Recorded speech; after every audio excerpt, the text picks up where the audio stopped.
বিসমিল্লাহির রহমানির রহিম। মুহররম আরবি সনের প্রথম মাস। এটি সম্মানিত 4 মাসের একটি।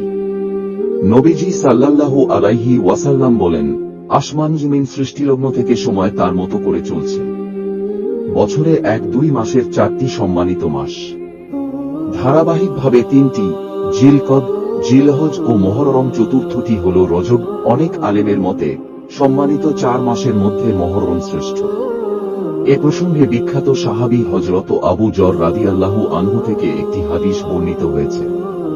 তিনি বলেন, নবীজি সাল্লাল্লাহু আলাইহি ওয়াসাল্লামকে জিজ্ঞেস করি, হে আল্লাহর রাসূল, কোন বাহন ভালো? রাতের কোন অংশ ও কোন মাস সর্বোত্তম? নবীজি সাল্লাল্লাহু আলাইহি ওয়াসাল্লাম বলেন, যে বাহনের দাম বেশি, সেটি বেশি কল্যাণকর, আর রাতের সর্বোত্তম অংশ হল মধ্যভাগ। সর্বোত্তম মাস আল্লাহর মাস, যাকে তোমরা মুহররম বলে ডাকো। হযরত আবু হুরায়রা রাদিয়াল্লাহু আনহু বর্ণনা করেন, রাসূলুল্লাহ সাল্লাল্লাহু আলাইহি ওয়াসাল্লাম বলেছেন, রমজানের পর রোজার জন্য সর্বশ্রেষ্ঠ মাস হল আল্লাহর মাস মুহররম। রাসূলুল্লাহ সাল্লাল্লাহু আলাইহি ওয়াসাল্লাম উম্মতে মুহাম্মাদীকে এই মাসে বিশেষ আমলের নির্দেশ দিয়েছেন। আশুরা উপলক্ষে 2 দিন রোজা রাখা মুস্তাহাব। মুহররমের 10 তারিখের আগে বা পরে একদিন বাড়িয়ে রোজা রাখার কথা হাদিস শরীফে এসেছে।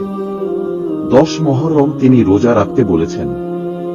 হাদিসে এসেছে, রাসূলুল্লাহ সাল্লাল্লাহু আলাইহি ওয়াসাল্লাম মদিনায় হিজরতের পর দেখেন ইয়াহুদীরা হযরত মূসা আলাইহিস সালামের মুক্তির স্মরণে এদিন রোজা পালন করছে। তখন রাসূলুল্লাহ সাল্লাল্লাহু আলাইহি ওয়াসাল্লাম বললেন, আমরা হযরত মূসা আলাইহিস সালামের অনুসরণ করার ব্যাপারে তোমাদের চেয়ে অধিক হকদার। তিনি নিজে সেই আশুরার দিনের রোজা পালন করলেন এবং সাহাবাদেরকেও এই আশুরার দিন রোজা নির্দেশ দিলেন। ইয়াহুদীদের অনুসরণ যেন না হয় সেজন্য 2 দিন রোজা পালনের কথা বলেছেন বিশ্বনবী। আশুরা উপলক্ষে ইয়াহুদীরা একদিন আশুরার রোজা রাখত।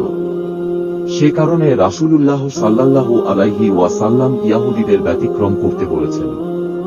হাদিসে এসেছে, রাসূলুল্লাহ সাল্লাল্লাহু আলাইহি ওয়াসাল্লাম বলেছেন, আমি যদি আগামী বছর বেঁচে থাকি তাহলে 9 এবং 10 মুহররম 2 দিনই রোজা রাখব।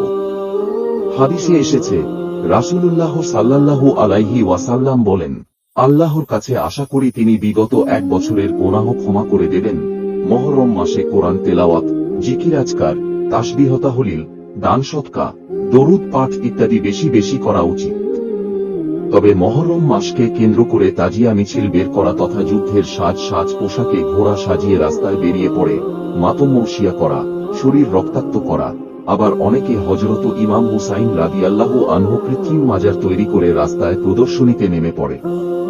আশুরা উপলক্ষে এসব আয়োজন ও আমল বর্জন করাও সওয়াবের কাজ।